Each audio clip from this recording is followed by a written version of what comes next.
Even though South Boise is littered with problems and issues like what's going on with their water. And why can't I vote? Why are people still moving here? We're gonna cover South Boise, and can this handful of pros outweigh the massive list of cons that we've come up with for South Boise? We started Idaho Living to help folks just like you who are thinking of moving to Idaho and are trying to decide if it's a place where you can be truly happy. We are Idaho natives, born and raised here in Boise, Idaho, and we want to impart our knowledge and the ins and outs and the secrets of this beautiful area we call home. With over 21 years of combined real estate experience, we have the expertise and the skill set to help you negotiate and find a great home right here in the valley. South Boise is located south of downtown and south of the I-84. Let's talk about HOAs. Now, HOAs, you either love them or you hate them. It's definitely a hot topic between our clients.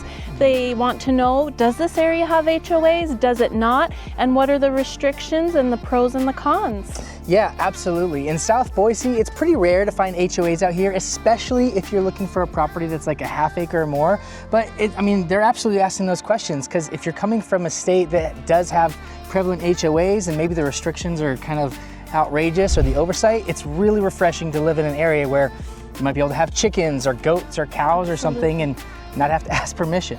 This area has no HOAs. Huge plus, because people take pride and joy in their home, in their yards. They maintain it very well. HOAs can be a con in this area.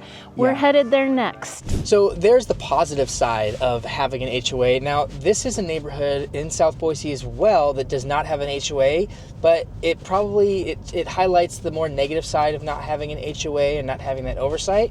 You get areas that just, people have project cars or just clutter that fill up the yard. Rachel? Yeah, absolutely. You kind of see a lack of pride and joy mixed in neighborhoods like this, where people their stuff has gathered over the years and it's continuing to pile up, and it just kind of is outside or on the sides. And there's not a lot of yards that are well kept and tidy. So there's definitely areas of like that in South Boise.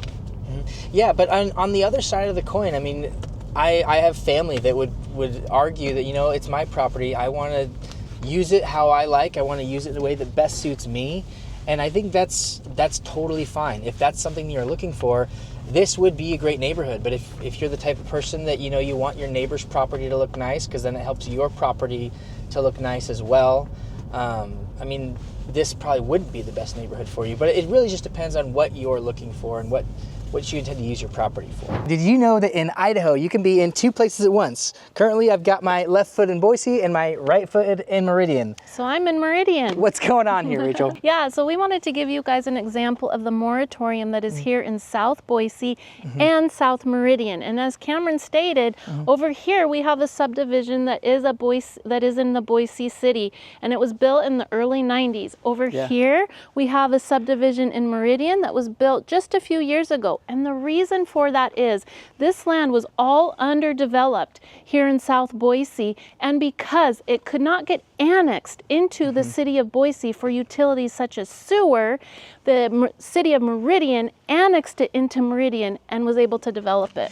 Yeah, absolutely. And we have clients all the time who are trying to buy like 5-acre, 10-acre properties, and they are buying it to develop it, turn it into a small neighborhood or something. And very clearly they could see, oh, well, the neighbor has sewer, the neighbor has water hookups. With this moratorium in South Boise, that's not always the case. For example, in this Boise side of the neighborhood right here, we've got sewer hookups right here in the road, but when this developer was trying to build this newer neighborhood, they didn't have access to those hookups because of this moratorium. And so that is why they annexed into the city of Meridian, like Rachel said, which one thing I think we should point out. Rachel, what is a moratorium exactly? What does that mean? So a moratorium is a pause on construction or land development, specifically trying to get annexed into the city of Boise for city services like sewer. Right. And the example I gave about some clients looking into development, there's a great example of this property right here. They're trying to get annexed into the city of Meridian as we speak. If you're looking to move to the area, I have the 7 best suburbs guide for a free download below. how does this affect real life people trying to buy these properties? What are the cons? Yeah, so here in South Boise, some of the cons that we see with this moratorium is there is a lack of parks because we don't pay into the city of Boise, as well as underdeveloped roads, lack of sidewalks. Absolutely. You look in the areas like South Meridian and even North Meridian, there's parks everywhere. But in South Boise, there's really only one park called Molinar Park that's been recently built, and that supposedly serves the entire area. If you can handle some of those cons as this area gets more and more developed, you will get to enjoy things like this. I'm standing in Molinar Park. It's a 20-acre park, newly built, and that's what we're going to see more and more come into the South Boise area is newer things like this. So we've discussed why this moratorium is kind of an annoying thing, a bad thing, but there is a plus side to it, and that's that South Boise has the highest density of half-acre to acre lots in all of the Treasure Valley. And there are even pocketfuls of 2+ more acres of serene properties like what we're walking through right now. Yeah, absolutely. And it's properties like this that make it so nice, so awesome to live in South Boise. If you're someone who wants your own piece of land to do what you want with, to raise cattle or goats or hobby farm or whatever, but we're also still just minutes from stores and Costco and Winco and downtown Boise, the Village, like all these places where you might frequent for entertainment or things like that, it's still right here. If you are a boater or looking to do some water sports, Lucky Peak is going to be 30 minutes away to the east. Grocery shopping is like less than 10 minutes from here. Yeah, and downtown Boise is about 15 minutes. You've got the Boise Airport only about 11 minutes away. Boise State about 15 minutes away for the Bronco games. It's just a really cool place. I mean, most of the time when you're looking for properties like this, the concession you have to make is like, well, we really want all this space, but we're gonna be kind of out of town. You have really quick access to anywhere you need to be. Shopping, entertainment, groceries, all of it. However, one thing with living in South Boise that I don't care for is I don't have a lot of options readily available out my back door. Yeah, which we're gonna get into that right now. We're here at the main commercial development in South Boise. This is the intersection of Lake Hazel and 5 Mile. And I will say, it's worth mentioning, you do have a lot of the amenities you might need here. So, you've got a bank, a Human Bean coffee shop, Walgreens, Albertsons, like an urgent care center.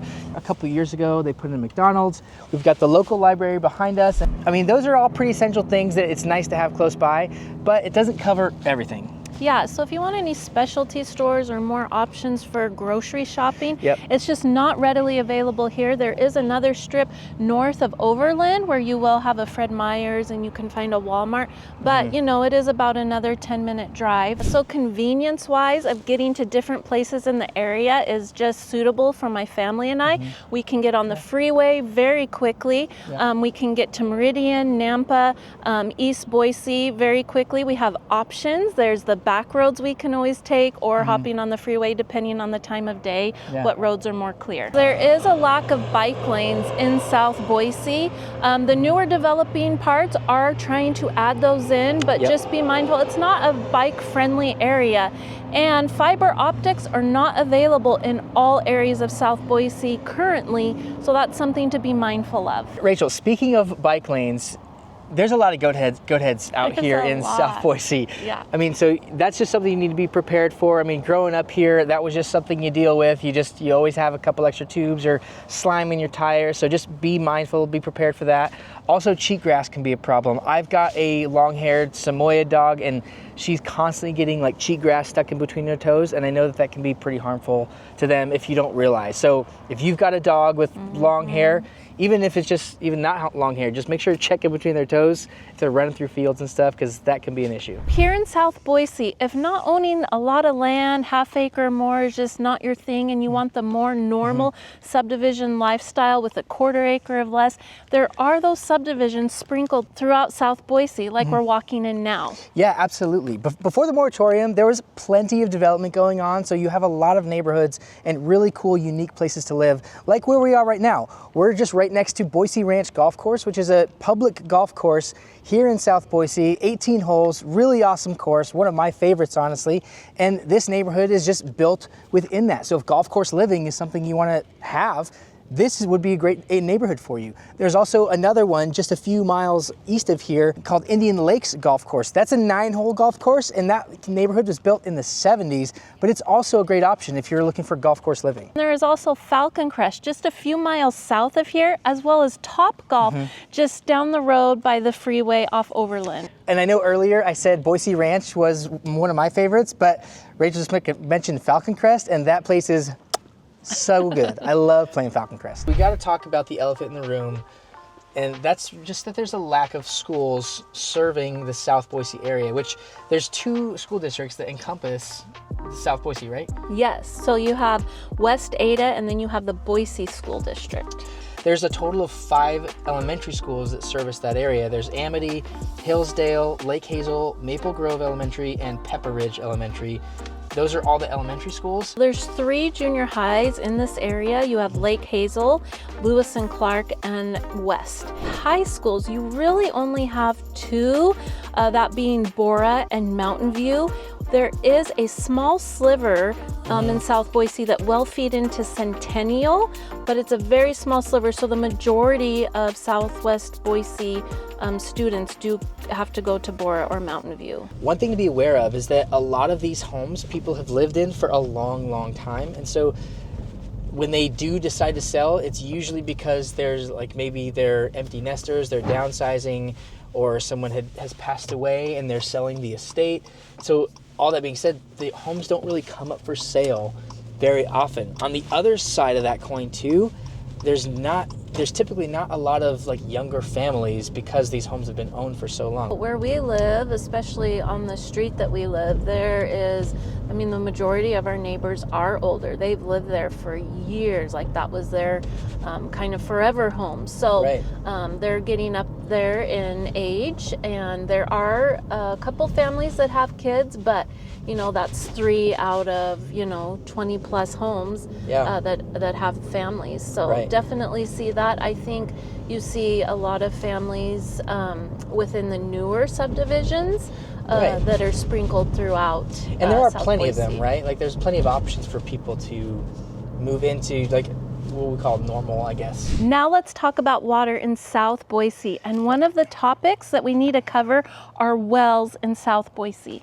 Yeah, absolutely. It can be a big deal, especially if you're looking to buy a home with a well in South Boise. There's things you need to be concerned about and check into before you make the purchase, right? Absolutely. Something we are seeing all throughout South Boise is wells are drying up. Yeah, exactly. For example, in this neighborhood, this was all built in the 1970s, and the wells dried up in the 1990s. All of those wells had to be re-drilled, and more currently, Rachel, like in your neighborhood, what's happening there? Yeah, so to give you a personal example, I do live on a street. We all have wells and septics. My husband and I, we have seen almost all of our neighbors have to re-drill to go deeper, and that's due to the building around South Boise, the new build. The water tables are being used up in these new subdivisions. Yeah, having to be dug deeper. But another thing to consider, if you're going to be buying a home with a well, just be mindful of that. Check how deep it is, maybe when it was last drilled, but also the quality of the water too can be a concern. If you're buying a home with a VA loan and it doesn't pass that water test, they're not going to let you close on that loan. If the water test comes back bad, as in there's like too much bacteria, you're going to have to bomb that well and get that water clean. And it can be a hefty expense that either the seller or you is going to have to pay in order for the VA to sign off on the loan and ultimately help you purchase the home. With all those cons, having a well is a pro. Yeah. We love having a well where we live. We have control over our water. We're not having to pay extra into city water. We just have to pay for the electricity for our pump to run. We are mindful though that we may have an expense down the road of our pump going out and we have to replace that. Fingers crossed our well doesn't dry up, but we do love having it. And a tidbit for wells, you legally are only allowed to water half an acre with a well, and that's where irrigation plays a part. Absolutely. We're going to go check out the New York Canal next, where all of our irrigation water comes from this part of town. We just talked about the well water issue, but what about irrigation? This is something so crucial to know if you're looking for a larger size lot. So this is an area of South Boise where we are right next to the New York Canal, which is the irrigation canal that feeds almost the whole valley, all the way from Nampa to East Boise, but these neighborhoods don't have any irrigation rights. They've gotten sold off. So how do they water their property? What that looks like in terms of numbers is these properties here with no irrigation rights are looking at spending around $300 a month per summer versus an area that has irrigation rights paying $100 a year. Yeah, huge difference. It's gonna massively impact what you're gonna use your property for naturally. Yeah, so we just want to make sure that if you're looking in South Boise, we help you avoid any of those pitfalls and helping you understand what areas have irrigation rights and what areas don't if you're looking to buy some land. A lot of times our clients will be kind of confused because in a property like this where you're like, oh, we're just backed up to a canal, of course we have irrigation water. Not the case in this scenario. So again, if that's something that's important to you, you're going to want to make sure to double check with us and make sure that the property that you're interested in actually has irrigation rights. This is just one of the pitfalls that many people can fall into when they're looking to move to Boise. If there's a question that we did not answer yet or an area that we haven't covered that you're really curious about, let us know down below in the comments and we'll get right to it. You said you can't vote. Is that just for the clickbait title or what do you mean by that? Yeah, so there are areas in South Boise that are not annexed into the city of Boise. It's actually Ada County. So that means we can vote for the commissioner in our area, we can vote for national, we can vote for state, but we cannot vote for city, which means we can't vote on the things that pertain to the city and the changes and all of that. Well, like mayor, can you vote for the Boise mayor? Probably not then, right? No, we cannot vote for the Boise mayor. That I could see how that would be a problem. However, there are some plus sides to being unincorporated into the city. So, for example, taxes. If you work out the numbers, it's about half the price. You pay about half the price in property taxes living unincorporated versus paying Boise city tax. Let me give you a real life example. So, if you've got a house worth $538,000, you take away $125,000. That's your tax exemption. You're going to be paying a tax in Ada County of $1,651.42.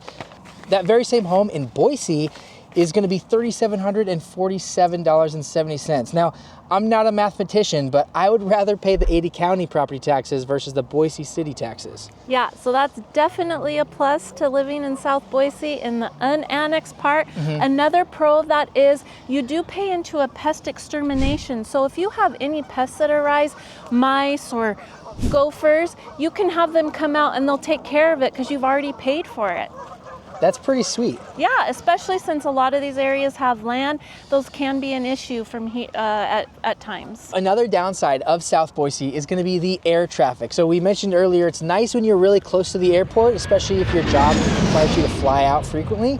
I mean, you're going to be super close. From here, you're about 15 minutes from the airport. The downside is you're going to be right in the path of the airplanes, the air traffic that's flying overhead, which I know personally. I used to live in a neighborhood, just a couple neighborhoods north of here, and I can tell you, it being midnight in my house and my master bedroom was situated in a way where the planes would fly over, and it felt like someone was shining a flashlight into my window every single time. It was very unnerving. You eventually get used to it, but that was an issue that we had to get used to and be okay with. I will say, however, there are pockets in South Boise that you don't get that extreme of air traffic. Right, yeah. Where I live, we get it every now and then, but it definitely is not something that interrupts our day or our nights. Yeah, I was directly in line with the runway, so it was a bit more extreme. But yeah, for sure, in Rachel's area, a bit further south, it's not as extreme. Those are the cons of Boise. There's water issues with the well and irrigation. There's air traffic overhead, lack of development, and almost no parks, but there are pros too. Yeah, so a lot of those issues can be overcome with the right agent who knows the ins and outs and the details of South Boise. And that is why we see a lot of people that move to South Boise, they stay put. They find their home, they realize how nice it is. They have the space, they have convenience, they have no HOAs, and a lot of them, their taxes are lower. Yeah, absolutely. So if South Boise is a good fit for you and you want some help avoiding those pitfalls, get in touch with us in the link below and we'll see you in the next one.